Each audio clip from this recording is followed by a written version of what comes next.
Vamos lá, meus irmãos, vamos lá. Mais uma vez, graça e paz. Boa noite. Graça e paz, boa noite. Boa noite, paz a paz. Boa noite a todos. Iniciando aqui nossa gravação, como é costume, para que vocês possam utilizar no futuro, ou nós possamos também utilizar, abençoando outras vidas que queiram aprender sobre esses temas e sobre esse material, sendo futuros alunos do nosso curso. Como é costume, já oramos também, pedindo a bênção de Deus, porque é um privilégio muito grande, né? Começar uma aula orando. E hoje é o nosso terceiro dia de aula de Teologia Sistemática 2, Teontologia, a doutrina de Deus. Hoje nós vamos começar a estudar no capítulo de número 11 do nosso livro-texto. A gente vai começar o capítulo 11 do livro do Gruden, os atributos de Deus. Essa é uma aula que eu gosto de trabalhar com vocês de forma bem paulatina, bem tranquila, tirando dúvidas passo a passo, contra-argumentando com os demais autores, com os demais livros, porque falar sobre esse assunto é muito complexo. E ainda mais tratando dos atributos do Eterno. Imagina, se falar de Deus já é difícil, quanto mais difícil se torna a tarefa em falar sobre os atributos do nosso Deus. Ou pelo menos nós podemos dizer que são os atributos pelos quais ele quis se revelar a nós e que nós compreendemos. Então, nós estaremos trabalhando no capítulo 11, o caráter de Deus, atributos incomunicáveis. Depois, não hoje, mas logo na sequência iremos para o capítulo 12, o caráter de Deus, atributos comunicáveis, primeira parte, e o capítulo 13, atributos comunicáveis, parte 2. E aí, só depois disso, que a gente vai para Deus em 3 pessoas, a Trindade.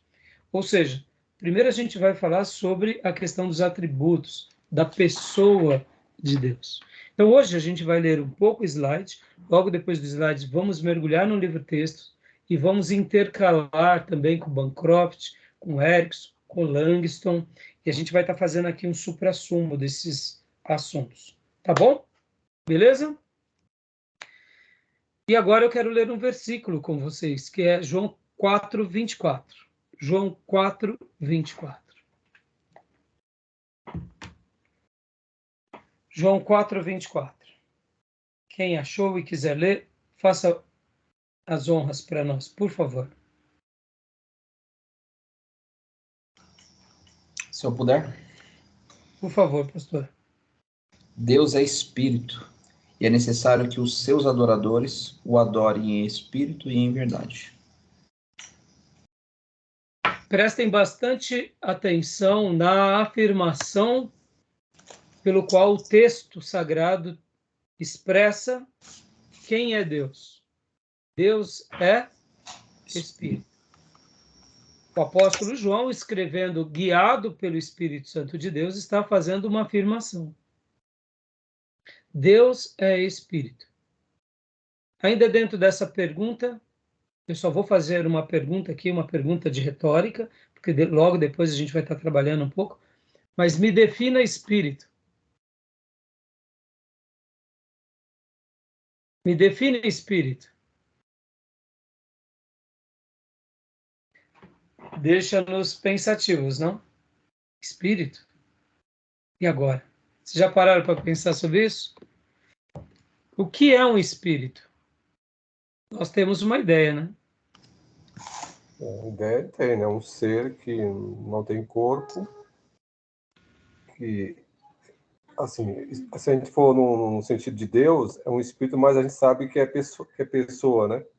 Mas se for de forma genérica, a gente fala que é como fosse um fantasma, né? Uma coisa abstrata, uma coisa... Uma Exato. força. Alguém quer comentar além do nosso querido advogado Júnior? Eu tô tentando lembrar a palavra no original, que tem a ideia de ar, né? Sopro. Paracletos. Vento, né? Vento. Paracleto é como um advogado, aquele que está do lado. Agora, Então, mas paracletos tem várias... você pode utilizar, Júnior, paracletos para várias ideias, mas o advogado está dentro também. Uhum. Né? Pneuma, né? Mas então, pneuma. Pneuma, que é espírito. Espírito, É né? O vento. Agora, olha que interessante, né, Júnior? Quando você falou há pouco, é um ser, mas que não tem corpo. Mas olha só, mas ele fala, então ele tem boca. Então, assim, mas é um espírito, mas que não tem a boca igual a nossa, mas tem uma boca, porque se há um som, se emite uma palavra, mas como que fala? Então, assim, a complexidade é imensa, né? Gil e irmã Cleusa, querem comentar alguma coisa também? Sente, né? E ele sente também. Sim, sim. A princípio eu pensava que se originava do Paracletos, né? Por isso que eu até citei. Mas foi o que o pastor Johnny falou mesmo, pneuma. Vem de vento, né? De sopro. Mas é igual o Júnior falou, né? Não tem forma, não tem como definir algo que... Mas também cai dentro dessa ideia que o senhor trouxe, tem boca, tem olhos, porque enxerga, tem. E a Bíblia vai mostrar, e a revelação vai mostrar que ele fala, ele se comunica, ele sente. Exato. Claro, ali são características humanas que Deus assume para poder se comunicar conosco, mas de qualquer forma, ele é um ser, é uma pessoa inteligente, mas é espírito. Irmã Cleusa, deixei a última parte para a irmã.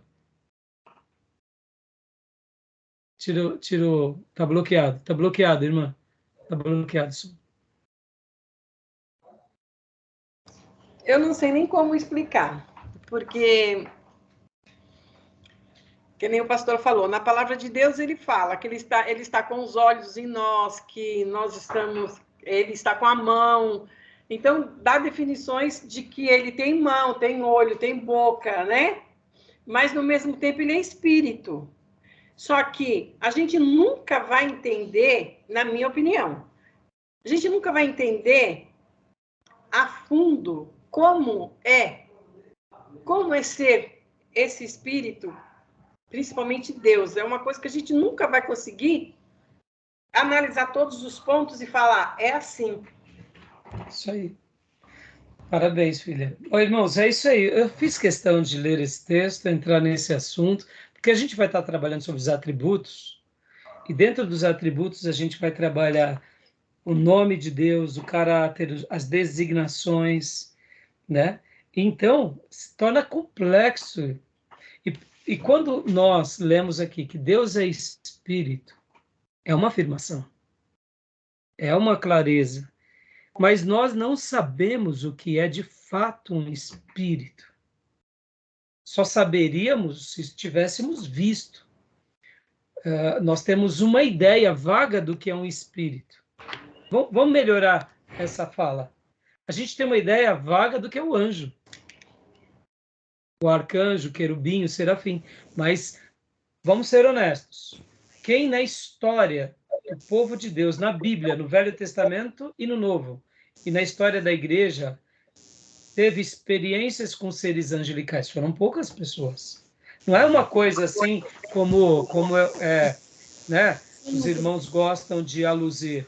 Estão numa vigília, eu estou vendo uma luz, eu estou vendo um anjo, estão olhando para o refletor de olhos fechados e então, né, é um momento de êxtase. Uma coisa é uma visão espiritual, e não estou dizendo que não exista, tá, irmão? Não é isso.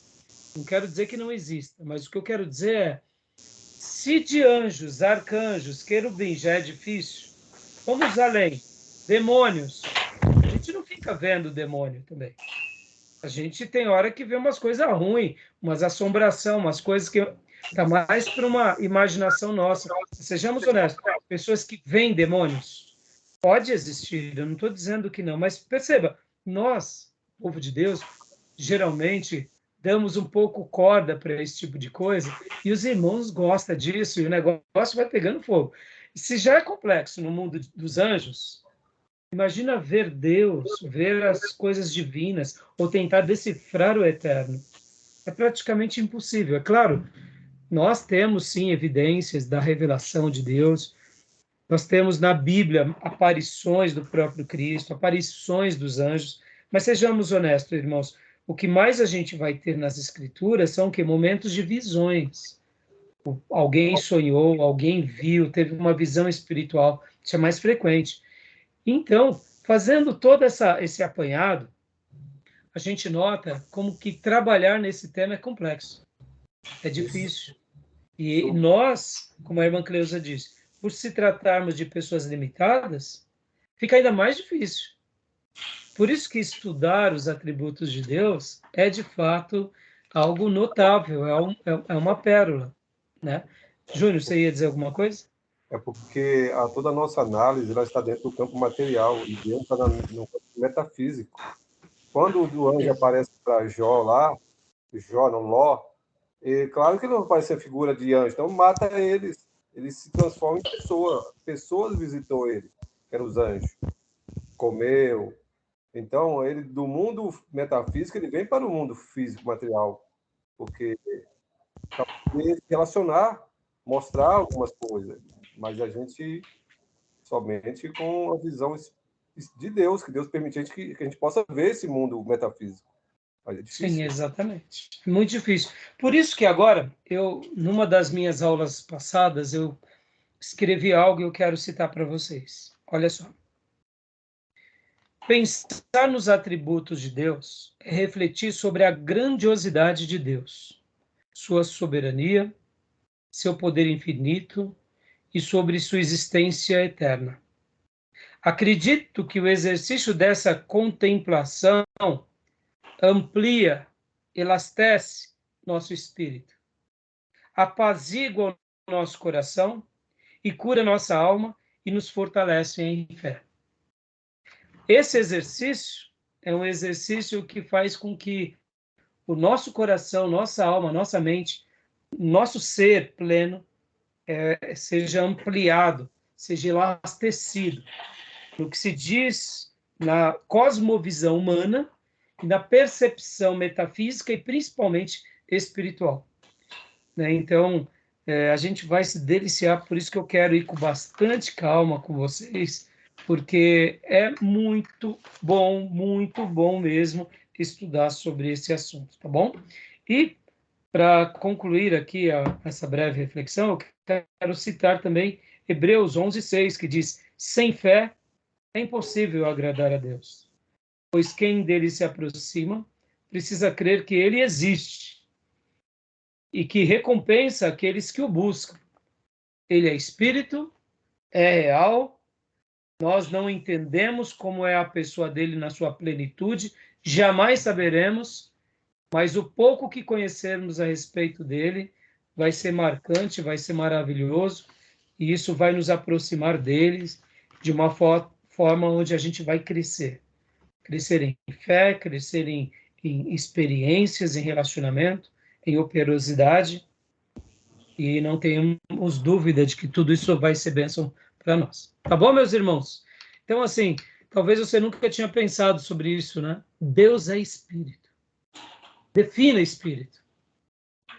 Porque quando a gente fala simplesmente citando o texto, é normal. Deus é espírito? Espírito.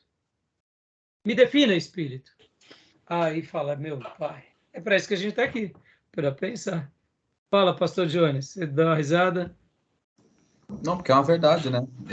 Essas leituras, os devocionais, né, aqueles bem rápidos, nos traz até uma ideia a respeito, mas nunca nos aprofunda. Eu, pelo menos, né? Dificilmente se aprofunda nisso. E esse momento é oportuno demais para a gente poder realmente meditar um pouco mais e se aprofundar. Por isso que fazer teologia, né, pastor? Fazer teologia é uma honra para nós quando o nosso coração continua aquele momento devocional, daquela piedade, daquela doçura. Só que agora a gente entra em campos, vamos dizer assim, mais delicados, de tentar entender aquilo que a gente já tem uma noção. De fato, quando pensamos e respondemos sobre o que é um espírito, a nossa ideia melhor de espírito é o vultus, né? É um vulto, como o Júnior falou, um fantasma. É o vulto bom que o fruto mal. E os filmes retratam isso muito bem, as ficções, né? E aí, então, a gente tem uma noção. Mas dizer o que é, nós não podemos dizer o que é, como que ele processa, como ele atua. Por isso, irmãos, que eu também li Hebreus 11:6, que sem fé é impossível agradarmos a Deus. É impossível servi-lo, é impossível. Por isso que nós devemos admitir algumas verdades nessa beleza da revelação. Deus se revelou assim, creia nisso, confie e dê passos em direção a isso, que a gente vai desfrutar de grandes coisas na vida com Deus, né? Querem falar mais alguma coisa para a gente ir para os slides? O pastor, como é que nem o Júnior falou, né? A nossa análise sempre parte desse campo aqui que a gente vê, né? O campo da matéria. Nos arremete bem assim também. É claro que não é assim, isso é um pensamento nosso, mas nos arremete a pensar que, de alguma maneira, por nós sermos dessa forma, nós temos saído do coração de Deus desta forma, com cabeça, orelhas, braços, sempre nos arremete a pensar, de alguma maneira, que Deus tem uma forma não exatamente igual, mas parecida com o que nós somos. Por conta disso. Até porque somos criados à A imagem e semelhança. Exatamente. Então, alguma coisa tem. Como é? Aí, essa discussão, você colocou muito legal, Gil. Essa discussão é muito interessante. Sabe por quê, Gil? Vamos falar o seguinte, que a imagem e a semelhança de Deus conosco se dá apenas na parte espiritual. O ser humano, ele é, sim, a imagem e a semelhança de Deus no que se diz respeito à parte espiritual, não à parte física. Aí, os debates São imensos. são imensos. Mas foi legal aqui essa pitada, tá bom? Maísa, graça e paz, Cília. Então, vamos lá, meus irmãos. Joia, graça e paz. Então, vamos lá, meus irmãos, vamos compartilhar aqui os slides. Olha, nós trabalhamos já um pouco, né, sobre ele, eu vou compartilhar com vocês. Fala para o seu pai vir aqui um pouquinho. Vamos lá. Vamos lá, meus irmãos. Compartilhando aqui o slide, né, da parte 2. Nós já trabalhamos bastante aqui. Essa daqui é a obra, o resumo, né, do livro do Gruden. A doutrina de Deus. Trabalhamos sobre essa questão da existência de Deus. Como podemos saber que Deus existe? Essa pergunta já trabalhamos sobre essa primeira pergunta. Demos uma resposta, uma segunda resposta. Falamos sobre os 4 argumentos filosóficos da existência de Deus: o cosmológico, o teleológico, o ontológico e o moral. Comentamos também sobre a questão da revelação. Será que podemos realmente conhecer a Deus? Falamos sobre a cognoscibilidade de Deus. E aí, agora, a gente vai estar entrando, como eu disse, na questão do caráter e dos atributos de Deus. O slide aqui começa falando sobre a questão do ser de Deus. Deus, ele tem atributos, tem nomes, tem um caráter e tem as suas designações. Então, o nosso querido irmão Gruden, ele vai trabalhar muito sobre essa questão do caráter, vai falar do nome e vai trabalhar também bastante dos atributos. Naturalmente, ele também trabalhará sobre a designação. Mas nos próximos 3 capítulos, nós vamos ficar focados no caráter de Deus voltado para os atributos. Atributos que ele chama de comunicáveis e incomunicáveis. Tá bom? Quando pensamos sobre a questão dos nomes, irmãos, os nomes de Deus, o que isso vem à nossa mente? O ser de Deus é representado por nomes, por caráter designações e atributos. Vamos lá. É o nome em si, partindo da ótica de que o homem teve contato com Deus. Que aqui não está Acho que foi na aula passada, o senhor chegou a mencionar e trouxe à tona para a gente aquele texto de Êxodo, onde Deus se apresenta para Moisés como eu sou, e acho que no capítulo 2, se não me engano, no capítulo 4 ou 5, ele diz que para Abraão ele não tinha revelado o nome. Só que Abraão conhece ele como Deus Todo-Poderoso. Então, para Abraão, o nome de Deus é Todo-Poderoso. Como para outros irmãos. Exatamente. E a gente, inclusive nas aulas passadas, eu fiz até questão de fazer aqui um pequeno exercício com vocês, mostrando que Deus se revela para Abraão, mas o nome de Deus só foi revelado a Moisés, 500 anos depois. Então, em tese, Abraão servia ao Eterno, o Todo-Poderoso, ele servia ao Criador de todas as coisas, mas ele não sabia de fato seu nome. Nem Jacó, nem Isaac, nem o próprio José, que foi um filho de Deus especial, um filho de Deus como poucos nas páginas da Bíblia. O nome de Deus foi revelado categoricamente para Moisés, e depois de Moisés, aí sim, vários outros nomes foram...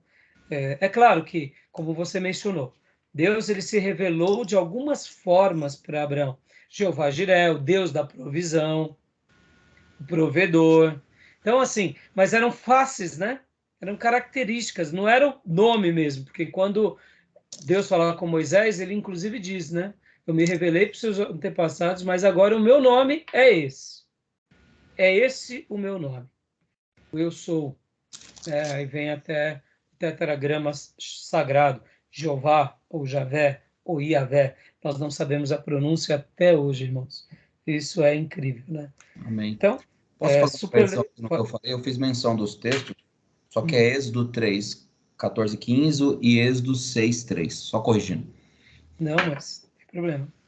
Então, mas olha, qual a importância do ser de Deus, pastor Johnny?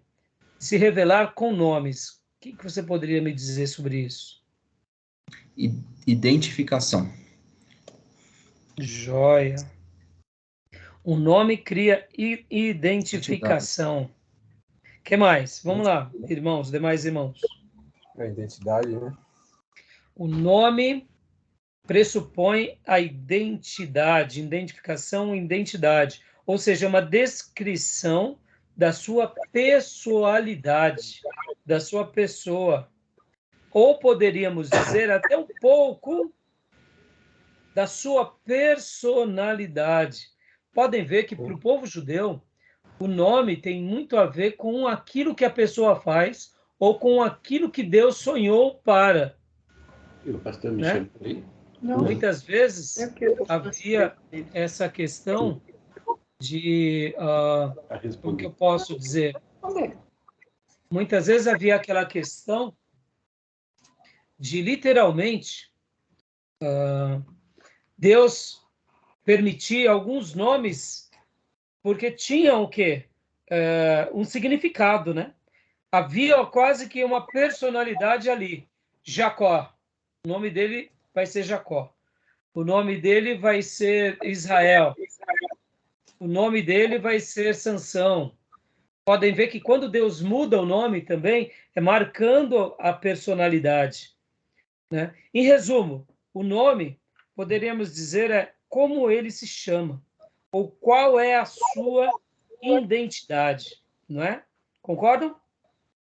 Então, o ser de Deus tem a ver com a revelação dos seus nomes, porque tem tudo a ver com a sua personalidade. Eu sei que para nós ocidentais, nós não temos essa característica muito latente. Pode ver, nós gostamos de um nome bonito, não de um nome que representa algo. Por exemplo, né, muitos pais chamam algumas meninas de Mara. Mas vocês lembram o que significa Mara? Amarga. Amarga. Né? Tem vários nomes no nosso contexto brasileiro que têm significados assim que são até surpreendentes. Vocês já notaram isso? Lembram de algum? Honestamente, não. Não? Jezabel? Jezabel, eu não sei o significado, não. Mas deve ser coisa ruim, viu? Que nem meu neto, a esposa dele está grávida, né? E ia pôr o nome da filha de Cecília. Aí eu falei para eles, vocês já viram o significado do nome de Cecília? Aí eles falaram, isso aí não tem nada a ver, mas o nome de Cecília é cobra cega. Aí eles mudaram, colocaram Alice. Cobra cega. É boa, cobra cega, eu nem imaginava. Graça e paz, meu irmão. Paz, meu irmão. Tudo bom? Tudo bem, vai ficar hoje conosco aí, é? Pode ficar. Eu cheguei mais cedo aqui, estou aqui. Fica, é uma honra, tá bom? E a gente está de olho nela, para ver se ela não passa mal, tá? Então, tá bom. Irmãos, é o marido da nossa querida irmã Cleusa. Prazer. Tudo bom? Irmão. Então, irmãos, tem muitos nomes assim que a gente nem imagina que tem significados, né? Como a irmã acabou de dizer.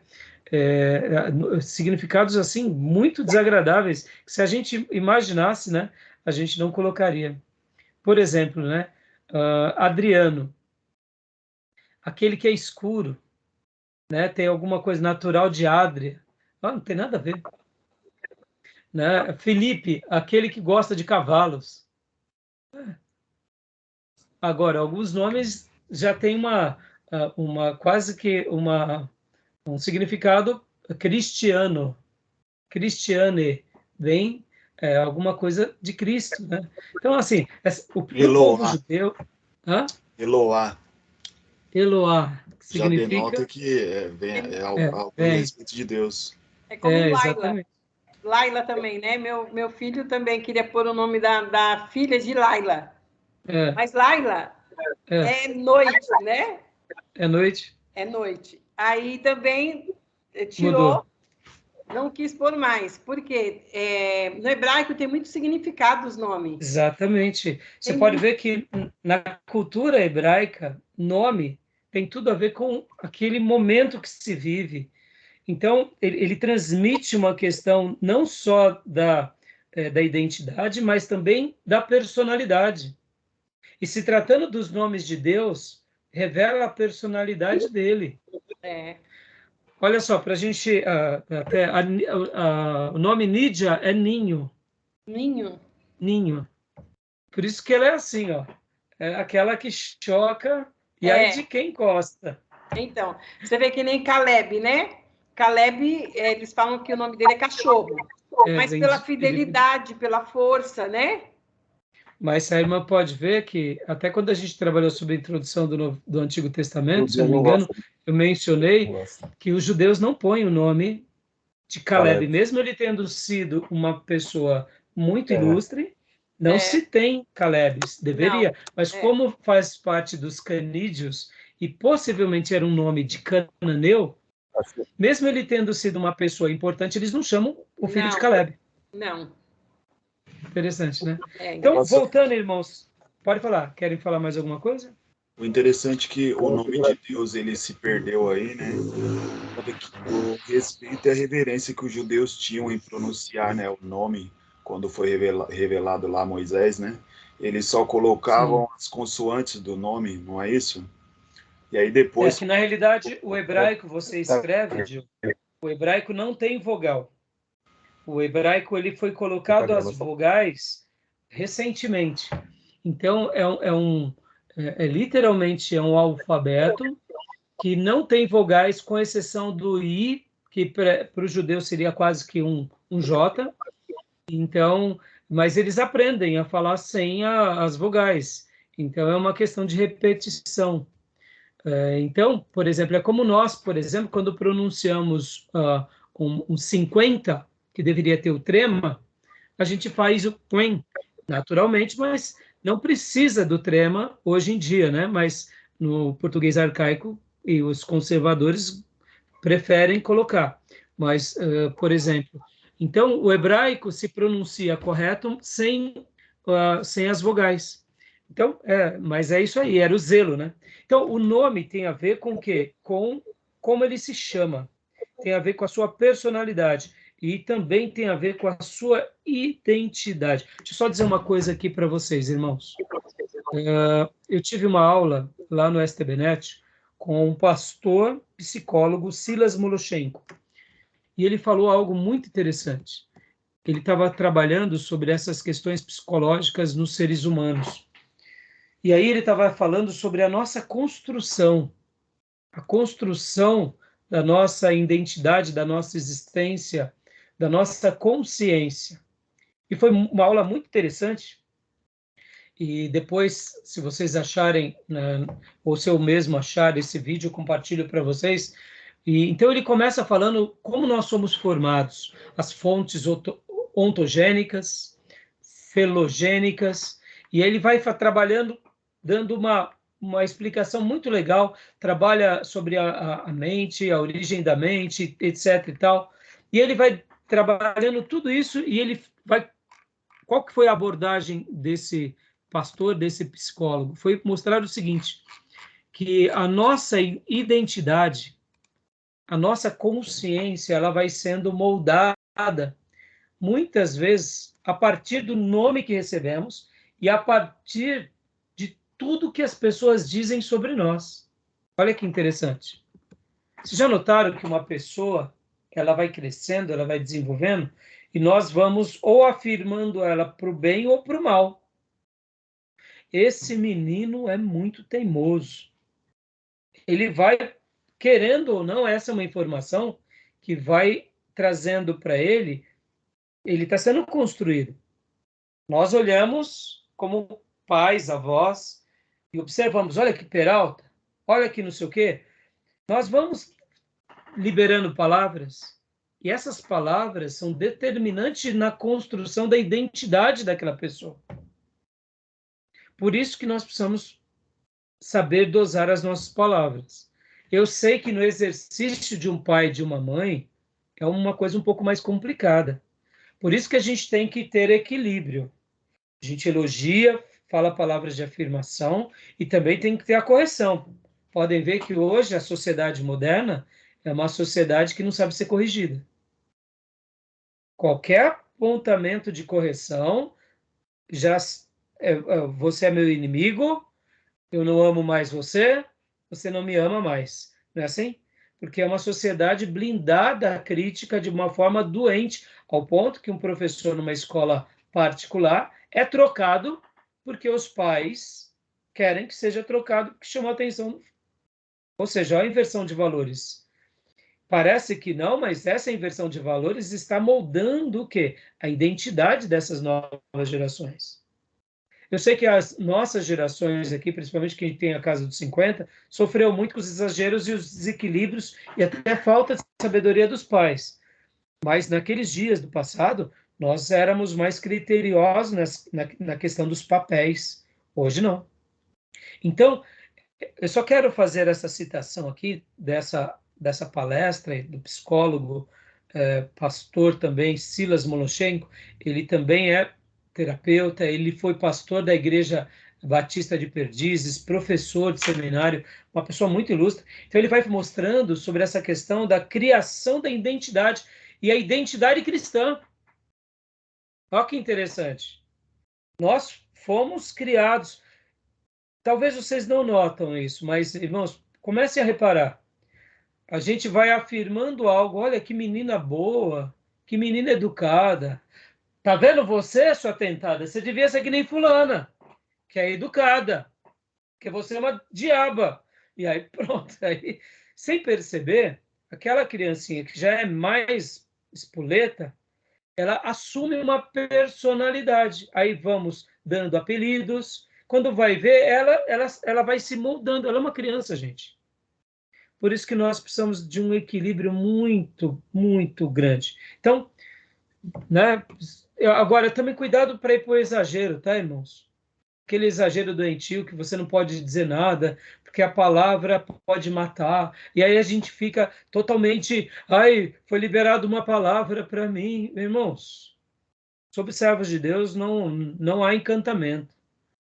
Mesmo que um pai possa ter errado com o filho, se Deus não não disser, não é um pai, mesmo um pastor que vai amaldiçoar, né? O servo de Deus não tem isso, mas o equilíbrio, porque ao mesmo tempo tem pessoas que vivem uma infantilidade tão grande que na hora da crítica, tá vendo? Você está me criticando, você está liberando uma palavra de maldição. Não, eu me lembro que um dia eu falava com um obreiro sobre um outro obreiro.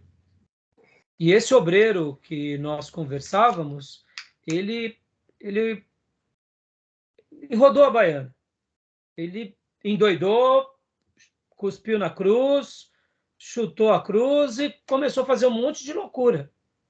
Enquanto conversávamos, eu falei assim, olha, a minha oração é para que esse irmão se arrependa e volte, porque senão ele pode ter um final trágico, porque ele está fazendo com que a obra de Deus seja profanada, vire vitupério. E aí esse obreiro chegou e está repreendido, pastor. Eu creio que ele vai voltar. Eu falei, meu irmão, você está falando com o pastor, rapaz. Eu cuidei dele, você acha que eu não quero?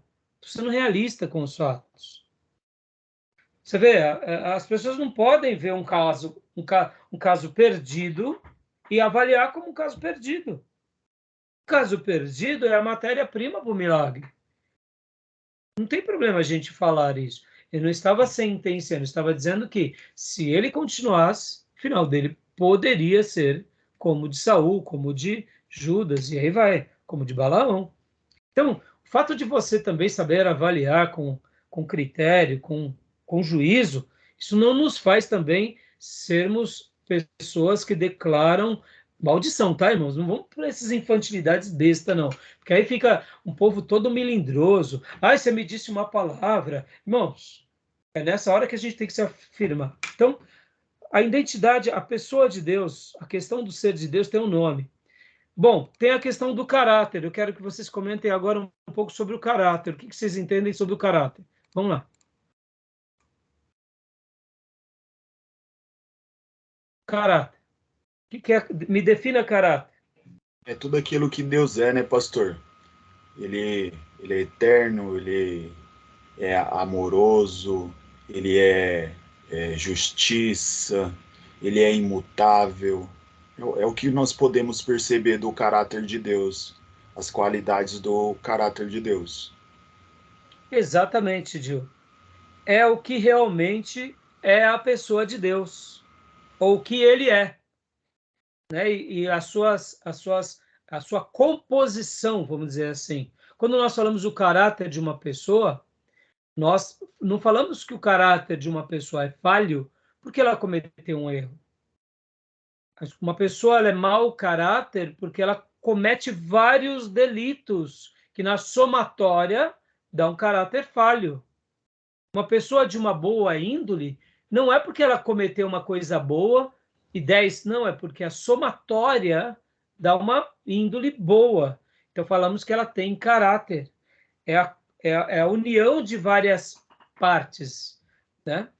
Alguém quer comentar mais alguma coisa sobre o caráter? Essa composição que ele fala é subjetiva ao sujeito, né?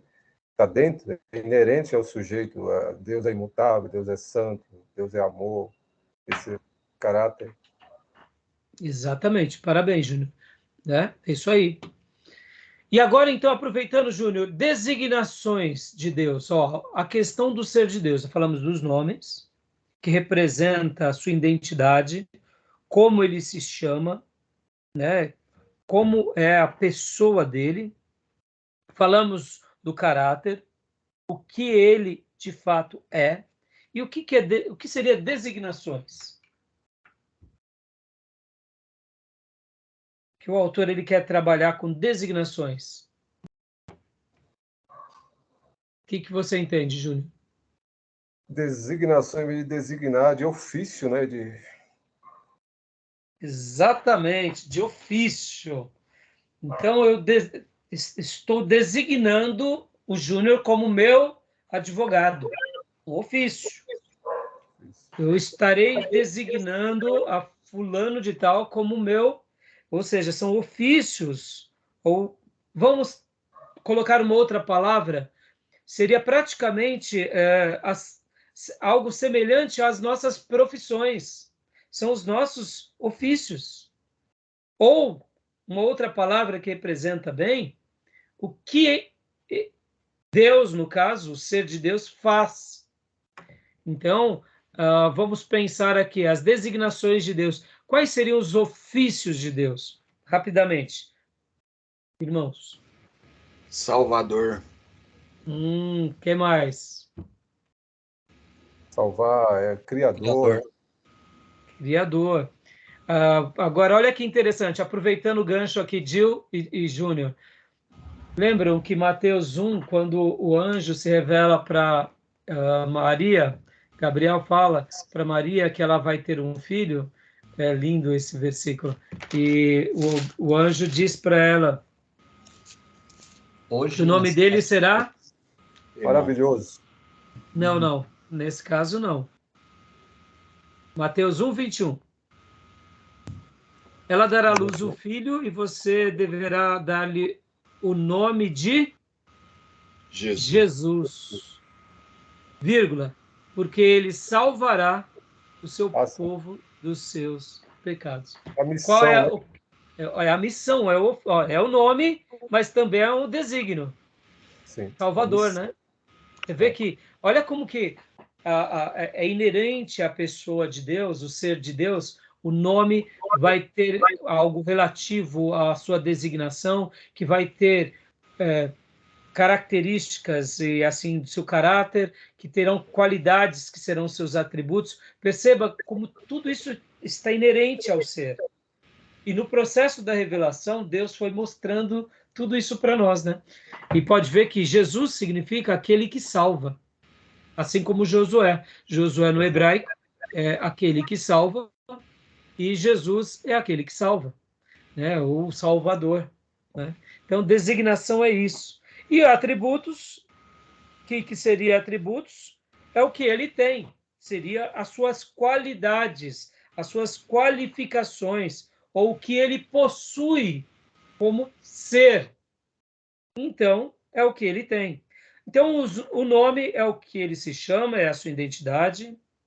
O caráter é o que ele é, o que é inerente a ele, que realmente é a pessoa dele, como ele se comporta. Designações seriam os seus ofícios, aquilo que ele faz, realiza. E, no caso dos atributos, as suas qualidades, que ele tem. E a gente vai agora, então, rapidamente passar aqui nos demais pontos. Tudo bem até aí, meus irmãos? Tranquilo? Tudo bem. Joia? Deixa eu dar uma outra explicação aqui para vocês. A gente já mudou aqui a tela. Atributos comunicáveis. Bom, deixa eu só falar aqui com vocês sobre isso. Quando nós estamos trabalhando sobre os atributos de Deus, ou sobre o caráter de Deus, é muito complexo e é muito difícil. Por quê? Porque estamos falando do eterno. Gruden tem uma frase que eu até anotei, que diz: o fato de conhecermos o próprio Deus é demonstrado ainda pela percepção de que a riqueza da vida cristã envolve um relacionamento com Deus.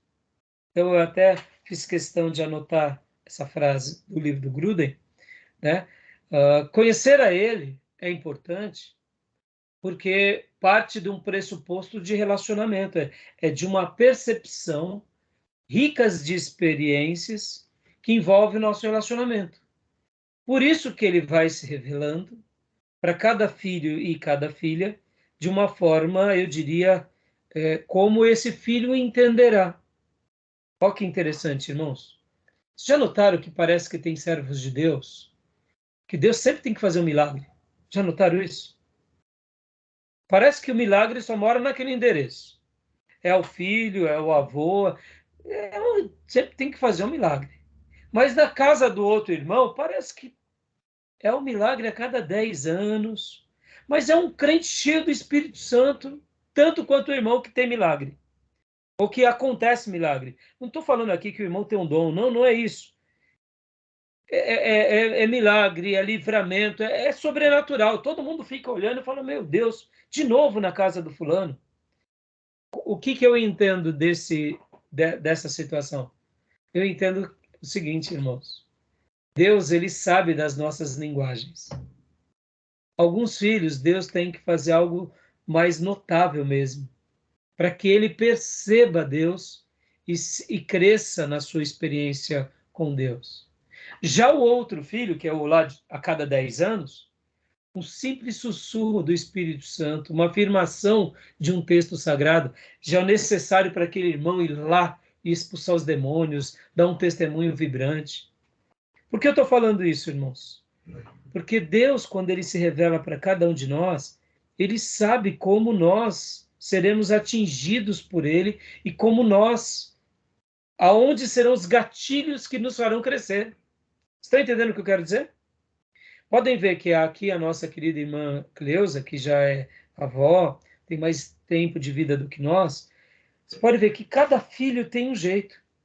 Tem um filho que a irmã olha e só olha, ele já entende o que a mãe fala e já baixa a cabeça, enquanto o outro, a irmã Cleusa tinha que descer a sova, castigo, rédea curta, e ao mesmo tempo a demonstração de amor é diferente para um para o outro, porque o outro, ela olha, um sorriso, ele já se sente amado. O outro tem que dar presente, tem que ter cafuné, tem que ter compreensão. Ou seja, Deus, na maneira em que ele se revela para nós, é uma maneira muito particular, que envolve relacionamentos. Por isso que há uma riqueza na nossa experiência cristã, e por isso que assim como Deus ele faz conosco de uma forma individual, ele faz conosco de uma forma coletiva na nossa igreja, e ele faz também com aquela geração. Pode ver que cada geração do povo de Deus passou por uma experiência que é diferente da outra geração, que é diferente daquele outro povo. Então, Deus, de uma forma, eu diria, mais dinâmica, ele tem um trato com cada um. Mas de uma forma mais coletiva, ele se apresentou de várias formas, e essas formas revelam o ser de Deus, e esse ser de Deus podem ser desfrutados por cada povo em cada geração. Tá bom, meus irmãos? Então, agora falando um pouco sobre a questão dos atributos de Deus, né? Os atributos comunicáveis e os incomunicáveis. Por que eu estou falando um pouco sobre isso? Porque falar um pouco sobre os atributos de Deus é muito difícil. E o Gruden, olha só o que ele faz. Ele coloca assim: caráter de Deus, : atributos comunicáveis. Tá, pastor? Então, o jeito que o Gruden está falando está certo? É o jeito que ele quer. Não quer dizer que seja o jeito certo. Estão entendendo, irmãos? O único jeito. Por que eu estou falando sobre isso? Só para vocês terem uma noção. Ó. Como que os teólogos, antes do Gruden, chamavam a questão dos atributos de Deus? Por exemplo, vamos pegar o Hobbes. Olha só, deixa eu mostrar para vocês. Quando vocês vão lá, capítulo 3, Deus, vamos lá. Deixa eu mostrar aqui para vocês, no Hobbes. Capítulo 3 do Hobbes.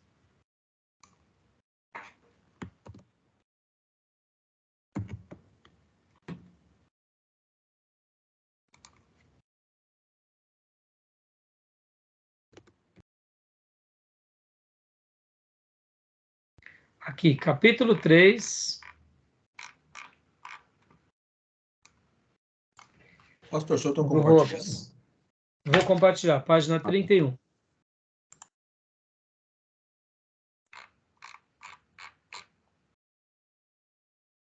Olha só.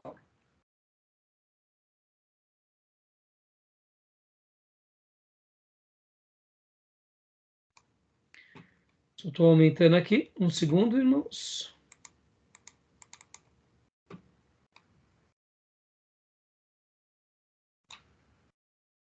Como que o Hobbes tratava essa questão? Ele chamava comunicáveis, incomunicáveis. O que vocês já ouviram sobre essa questão dos atributos de Deus? Já mencionei nas aulas passadas algumas coisas. Não sei se vocês vão lembrar. Sobre o Gruden, eu lembro que os comunicáveis são aqueles que Deus compartilha conosco. Os incomunicáveis são aqueles que são do Senhor. Ele não compartilhou com os outros. Conosco, no caso, né? É exclusivo de Deus. O debate é bem interessante, ó. Olha só. Deixa eu tirar aqui, só um segundo, voltar aqui. Ó, irmãos, a gente já vai para o livro-texto, a gente vai trabalhar bastante, mas vocês vão ver o seguinte, que não tem como, muitas vezes, nós fecharmos esse assunto. Não dá para fechar. Quando nós falamos aqui sobre os atributos de Deus, tem os atributos daquilo que Deus é, daquilo que ele se revela para nós, daquilo que ele compartilha conosco, mas também tem aqueles que nós não podemos enumerar, dizendo que também não é. Ao mesmo tempo que ele revela, nós podemos afirmar, e mesmo aquilo que nós podemos afirmar, nós não podemos compreender na sua plenitude. Então, esse assunto é um assunto muito complexo, e por que eu estou falando sobre isso? Só para vocês terem uma ideia. Na teologia, quando vamos falar sobre a pessoa de Deus, uma das melhores definições é trazida pelo Erickson. Por quê? Porque o Erickson, quando vai falar sobre o caráter de Deus, os atributos de Deus, ele fala o seguinte, a natureza de Deus. E aí ele trabalha. Ele não põe como comunicáveis e incomunicáveis, mas ele está tratando do mesmo assunto. Ou seja, é a mesma doutrina, mas com uma ótica e uma terminologia diferente. Estão entendendo? Por exemplo, eu peguei aqui, só para vocês terem uma ideia, agora eu quero compartilhar como Hobbes chama. Olha lá, olha como Hobbes chama. Quando ele vai trabalhar sobre Deus. Então, ele vem trabalhando no seu livro sobre Deus, a definição de Deus. Lembra, nós trabalhamos, essa definição é muito linda também, bem próxima daquela definição do Langston, né, que nós trabalhamos semana passada. Deus é o supremo espírito pessoal, perfeito em todos os seus atributos, é a fonte, o sustentáculo e a finalidade do universo. É quem dirige conforme o seu sábio, reto e amorável propósito revelado em Jesus Cristo, em quem habita todas as coisas, vamos continuar, pelo seu Espírito Santo, buscando sempre transformá-las de acordo com a sua vontade e encaminhá-las para o alvo do seu reino. Opa! Olha aí, uma definição linda também de Deus, né? Então, a gente trabalhou semana passada. Agora ele vem aqui os nomes de Deus. Opa, legal. A gente começa trabalhando sobre os nomes. E aqui depois, logo na sequência, o nome pessoal para Deus, tal. E aí ele vai trabalhar sobre os atributos. Olha só. Olha como ele chama. A pessoa de Deus.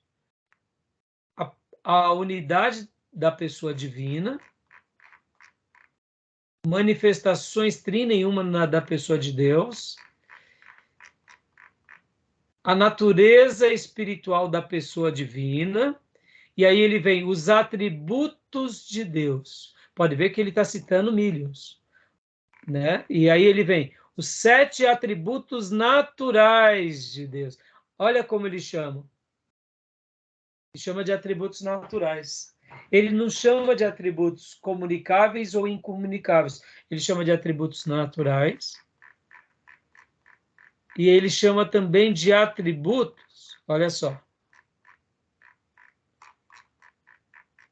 atributos morais de Deus.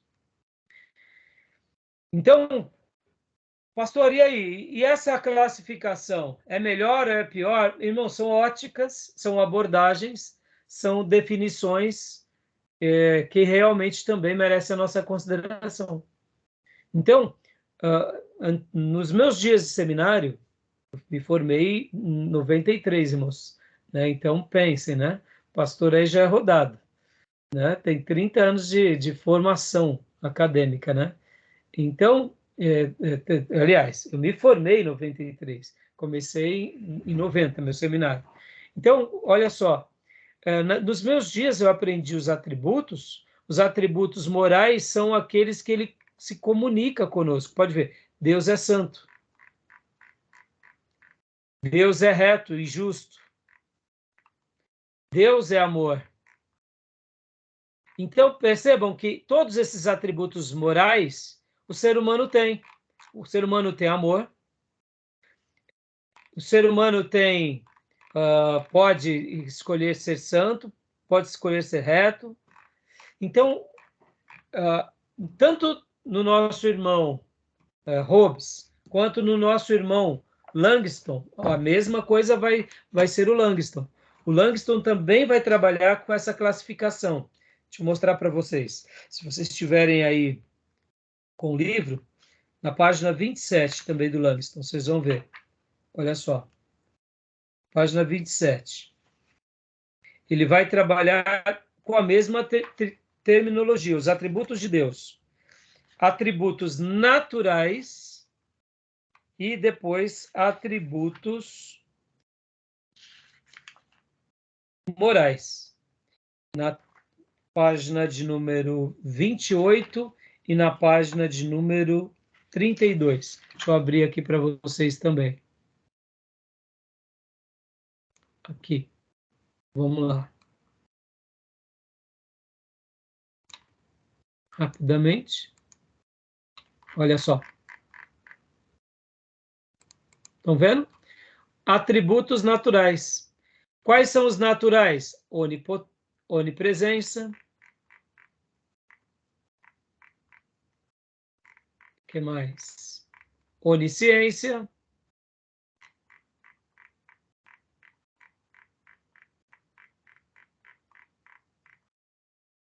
Onipotência. Unidade, infinidade, imutabilidade. E aí vem os atributos morais. Santidade.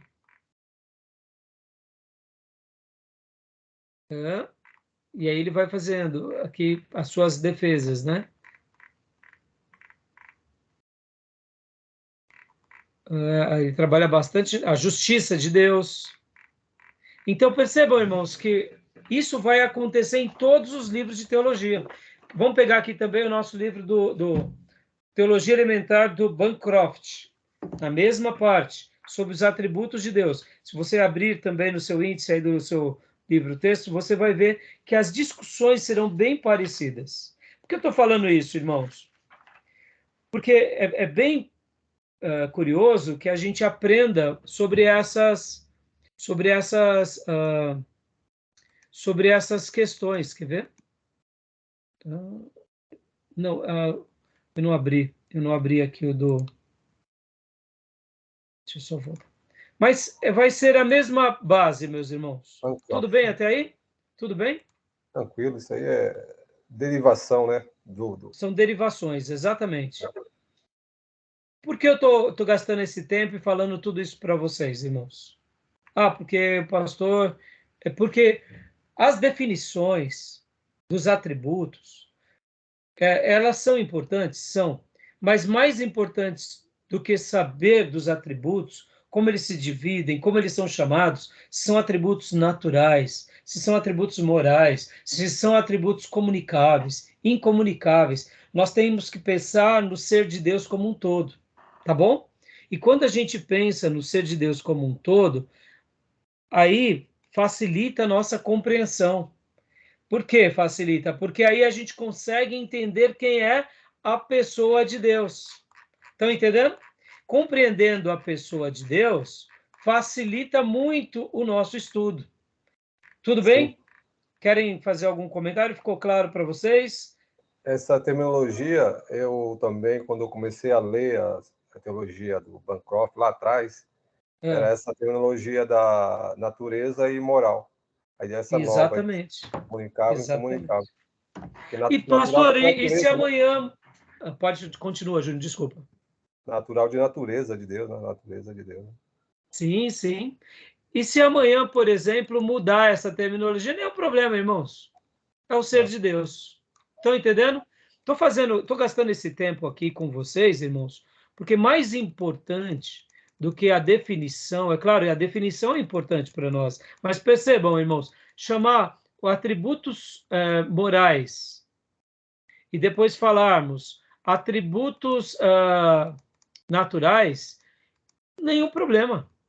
Desde que você defina o que você está querendo dizer sobre esse tema. Se você está fundamentando essa parte de uma forma bíblica, nenhum problema. Pelo contrário, eu gosto dessas terminologias. Eu acho que todas elas são muito interessantes, tá bom? Esses atributos, é interessante a gente saber bem ele, para a gente combater o trilema de Epicuro. Sim, exatamente. Boa, Júnior. E não só, viu, Júnior, o trilema de Epicuro, mas podem notar que, como eu já disse nas aulas passadas, que toda heresia, ou ela vai contra a palavra, ou contra a pessoa de Deus. Essas são as mais heresias escabrosas. Dessas se derivam todas as outras, mas é óbvio, pode existir, como é o caso do romanismo. Na Igreja Católica Apostólica Romana, tanto a palavra de Deus só foi aviltada no século XVI, e a questão da pessoa de Deus, da natureza de Deus, não teve essa agressão. Vai ter a agressão na tradição. Então, quer dizer, a gente tem que conhecer realmente a pessoa de Deus para poder ter essa visão muito fundamentada, tá bom? Deixa eu só mostrar aqui para vocês, por exemplo, aqui, olha só como que o Erickson, o livro do Erickson, ele divide essa questão. Eu gosto muito dessa abordagem dele. Olha, ele chama aqui, ó, a natureza de Deus, a parte 3 do livro. Ou seja, a doutrina de Deus. Aí, por que ele coloca a natureza de Deus? Na minha opinião, eu gosto mais dessa terminologia. É a natureza dele. Como que é a natureza dele? Aí vem, ó, a doutrina de Deus. A imanência e a transcendência de Deus. A natureza dos atributos. Classificações dos atributos. Olha que legal. Ele põe a natureza dos atributos e a classificação. Ele não chama nem de comunicável, nem de incomunicável. Ele não chama de moral, nem de natural. Mas ele só fala, olha, é uma natureza desses atributos, tem uma característica. Aí ele vem, a grandeza de Deus, espiritualidade, vida, personalidade, infinitude, constância. A bondade de Deus, qualidades morais, o amor, a justiça de Deus, um ponto de tensão. A triunidade de Deus, aqui ele já vai para a trindade. Olha que lindo. Eu, particularmente, sou apaixonado por essa definição aqui do Erickson. Agora, deixa eu mostrar para vocês também aqui do Bancroft. Aqui, ó.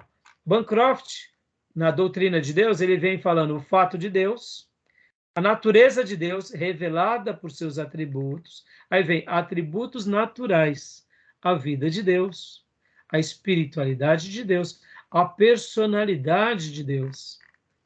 E aí, depois ele vai para a triunidade. Então, olha que legal. Ele vai para a triunidade de Deus e a autoexistência de Deus. Ele põe a triunidade dentro daqui, ó, como dentro dos atributos naturais. E aí ele vem a autoexistência, a eternidade, a imutabilidade, a onisciência, a onipresença de Deus, a onipotência. E aí ele vem, então, agora, os atributos morais. Santidade de Deus, a retidão, o amor de Deus, a misericórdia, a graça, e aí, conselho de Deus.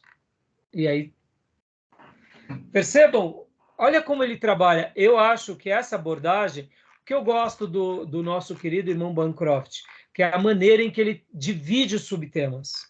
Pastor, o senhor prefere as expressões do Erickson? Sim, mas, irmãos, é onde falo para vocês que fazer teologia é uma delícia por isso. Por que é uma delícia? Porque a gente vai trabalhando nessas vertentes e vai aprendendo com todos eles, entendeu? E vai se deliciando, porque muitas vezes, mesmo que um autor trabalhe no mesmo termo que o outro autor, a construção das ideias são mais lúcidas, são menos lúcidas, são mais ricas de argumentos. Então, o que nós fazemos nessa hora? A gente só se deleita de tudo isso. E a gente aprende com todos esses grandes pensadores. Tá bom, meus irmãos? Beleza?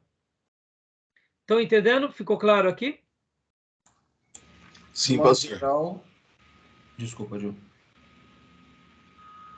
Pode falar. De modo geral, quem acho que expõe de uma outra forma é o próprio Gruden, né? Porque tanto o Hobbes, o Erickson, o Bancroft vai chamar de atributos naturais e morais. E apenas Então, mas então, muitos antigamente, pastor, era trabalhado naturais e morais, quando se falasse dos atributos de Deus. Agora é consenso chamar de atributos comunicáveis e incomunicáveis. Aqui eu peguei só um pedaço do esboço do Strong. Olha só como ele trabalha os atributos de Deus, a natureza, decretos e obras de Deus. Aqui seria a parte 4 do livro de Strong. Ele vem trabalhando a definição do termo atributos, revelação dos atributos divinos com essência divina. Pode ver que cada autor vai ter uma maneira de apresentar aos seus alunos. Os atributos têm uma existência objetiva, são inerentes à essência divina, pertencem à essência divina como tal, manifestam a essência divina. Métodos para determinar os atributos divinos. Método racional, método bíblico. Olha como fazer teologia é delicioso, irmãos. A gente está aprendendo com Strongs aqui alguma coisa a mais. Classificação dos atributos. Atributos absolutos ou imanentes. Eu gostei muito dessa parte. Primeira divisão, espiritualidade e os atributos envolvidos por ela, vida, personalidade. Segunda divisão, infinitude e os atributos envolvidos por ela. Terceira divisão, atributos, e aí vai, tá vendo? Como cada amor, santidade, atributos relativos a relativos ou transitivos. Olha como ele já começa a trabalhar em outros termos. Então, eternidade, iminência, nível de relação dos vários atributos. A doutrina da Trindade. Ou seja, fica aqui mais uma indicação para vocês, tá bom? Beleza, irmãos? Eu quis trabalhar aqui com vocês, e agora, para eu poder só fechar essa parte, para a gente fechar esse bloco, eu gosto muito de pensar da seguinte forma. Eu gosto muito da definição de atributos naturais, mas, na minha opinião... Aliás, eu vou fechar aqui, vou abrir o próximo bloco e vou explicar um pensamento meu, como que eu gosto de chamar, tá bom? Beleza? Alguma dúvida? Alguma pergunta? Tranquilo? Fechamos, então, aqui. Eu vou abrir uma nova chamada depois do intervalo, e aí eu vou falar um pouco como que eu prefiro chamar os atributos naturais e atributos morais. Como eu disse, irmãos, eu gosto de todos esses termos. A gente tem que circular, saber quando alguém falar qualquer um desses termos, você tem que estar a par do que é, porque é a pessoa é a pessoa de Deus, é a natureza de Deus, é o caráter de Deus, é o ser de Deus. Então, ao estudar tudo isso, a gente só se enriquece, tá bom? Mas eu quero dar um apontamento meu, e aí a gente vai estar assim fechando isso e vamos para o slide, tá bom? Beleza? Alguma pergunta, alguma dúvida? Não? Então, vou fechar aqui nossa chamada, tá bom?